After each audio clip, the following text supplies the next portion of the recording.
জয় সাঁই বাবা। আজ সাঁই বাবার মন্দিরে এসে মনটা পুরো ভরে গেল। মানে কত সুন্দর লাগছে দেখো। প্রত্যেকটা মানুষ কিন্তু ভক্তি করেই পুজো করে, মনে ভক্তি। আর কত সুন্দরভাবে সব কিছু সাজিয়েছে।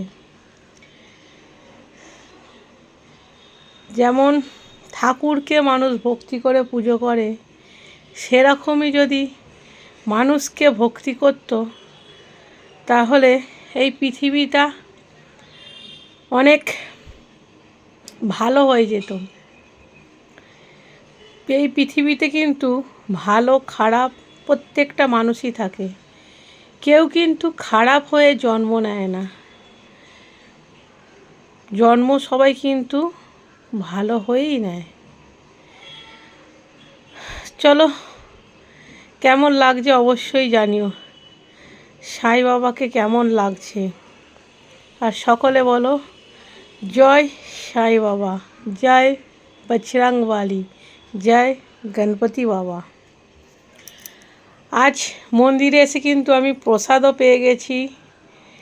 একজন ঠাকুরকে প্রসাদ দিল আর তার সাথে সাথে আমাকেও দিল।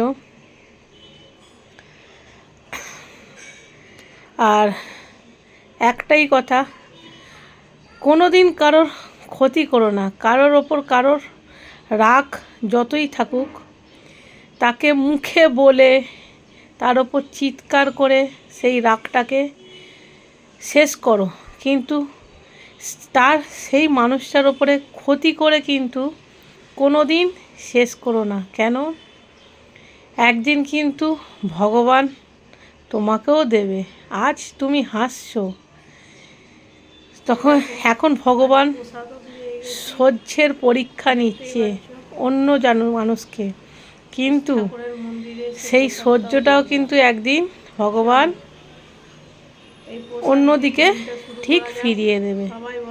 তাই সকলে বলো জয় সাঁই বাবার জয়।